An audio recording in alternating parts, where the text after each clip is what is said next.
बिस्मिल्लाहिर्रहमानिर्रहीम। अस्सलाम वालेकुम। शेख फूड देसी किचन व्लॉग में आप सबका वेलकम। उम्मीद करती हूँ कि आप सब खैरियत से होंगे, खुश रहें, आबाद रहें और दुआओं में याद रखें।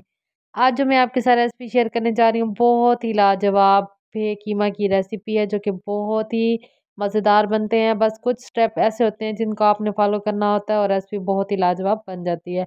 यहाँ पे हमने टाइम को ज़ाया नहीं करते, तो बिस्मिल्लाहिर्रहमानिर्रहीम रेसिपी को करते हैं शुरू। सबसे पहले हमने यहाँ पे 1 kg भेल लिए और उनके हमने साइडें काट ली थी और इसके ऊपर से जो सारा गंद वगैरह था वो हमने छुरी की मदद से उतार लिया था। उसके बाद हमने इसको अच्छी तरह से धो लिया था। धोने के बाद हमने यहाँ पे एक माशाल्लाह से बाउल लिया, उसमें हमने पानी शामिल कर दिया और थोड़ा-सा हमने नमक शामिल कर दिया, जिससे भेल काले नहीं होंगे। उसके बाद फिर हमने इनको काट लेना। आप इसका साइज़ देख लें कितना हमने इसका साइज़ रखा है, आपकी मर्ज़ी। आप ज़्यादा मोटा काटना चाहें तो वो भी काट सकते हैं। उसके बाद यहाँ पे हमने 400 ग्राम कीमा लिया था और यहाँ पे हमने 3 टेबलस्पून लहसुन अदरक का पेस्ट लिया था। 2 अदद यहाँ पे हमने टमाटर बारीक कटे हुए वो लिए थे और 3 से 4 अदद हमने यहाँ पे सब्ज़ मिर्चें ली थी और यहाँ पे 3 अदद हमने यहाँ पे बारीक प्याज कटे हुए गोल वो लिए हैं। इस रेसिपी को हम बनाएंगे प्रेशर में, तो हमने यहाँ पे प्रेशर लिया और सारे प्याज हमने धो के इसमें शामिल कर दिए। उसके बाद हमने लहसुन अदरक का पेस्ट इसमें शामिल कर दिया है और टमाटर हमने जो बारीक काट लिए थे वो इसमें शामिल कर दिए और 3 अदद हमने यहाँ पे सब्ज़ मिर्चें वो इसमें शामिल कर दी हैं। सब्ज़ मिर्चें शामिल करने के बाद यहाँ पे हमने कीमा लिया था, उसको अच्छी तरह से हमने धो लिया था, वो हमने इसमें शामिल कर दिया और थोड़ा-सा हमने इसमें पानी शामिल कर दिया। पानी हमने यहाँ पे 1 गिलास जितना लिया था और चम्मच की मदद से हम इनको अच्छी तरह से मिक्स कर लेंगे और मिक्स करने के बाद फिर हम इसमें स्पाइसी शामिल कर देंगे और मसाले हम घर के इस्तेमाल करेंगे, खड़े मसाले, और बहुत ही जिससे इसका टेस्ट लाजवाब हो जाता है। और सबसे पहले हम यहाँ पे हल्दी शामिल करेंगे, हाफ़ टी स्पून हल्दी शामिल करने के बाद यहाँ पे हम 1 टीस्पून लाल मिर्च पाउडर शामिल करेंगे और 1 चम्मच हम इसमें पिसा हुआ धनिया शामिल करेंगे और उसके बाद हम इसमें 1 चम्मच नमक का शामिल करेंगे।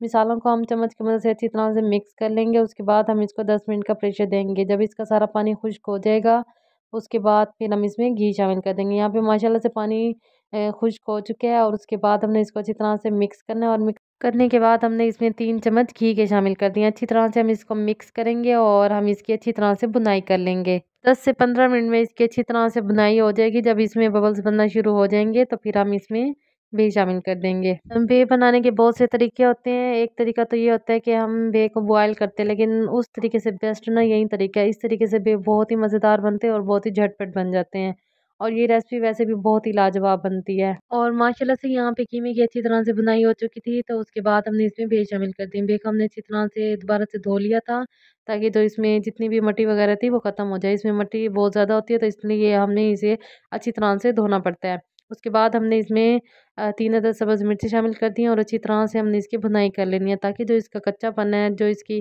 कच्ची सी स्मेल है, वो सारी ख़त्म हो जाए। 10 से 15 मिनट यहाँ पे माशाल्लाह से गुज़र चुके हैं और इसकी भुनाई अच्छी तरह से हो चुकी है। उसके बाद हम इसमें पानी शामिल कर देंगे। पानी हमने यहाँ पे 1 मग इसमें शामिल किया है, क्योंकि इसको गलने में थोड़ा-सा टाइम लगता है। हमने इसको 30 मिनट का प्रेशर दे देना, जिससे भेल अच्छी तरह से गल जाएँगे और इनका जायका बहुत ही लाजवाब हो जाएगा। माशाल्लाह से यहाँ पे 30 मिनट गुजर चुके हैं और आप देख लें किस तरह से भी हमारे अच्छी तरह से गल चुके हैं। और उसके बाद मैंने इसको एक बाउल में शिफ्ट कर लिया है।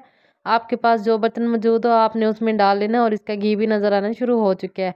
और आप इसकी लुक देख लें कितनी ही ज़बरदस्त, बहुत ही लाजवाब। लास्ट में हमने इसके ऊपर सब्ज़ धनिया डाल दिए और आप देख लें। अगर रेसिपी पसंद आई है तो वीडियो को लाइक कर दीजिएगा, चैनल को सब्सक्राइब और एक प्यारा सा कमेंट लाजमी कर दीजिएगा। और आपने कमेंट में ये भी बताना है कि आप किस शहर से मेरी वीडियो देख रहे हैं।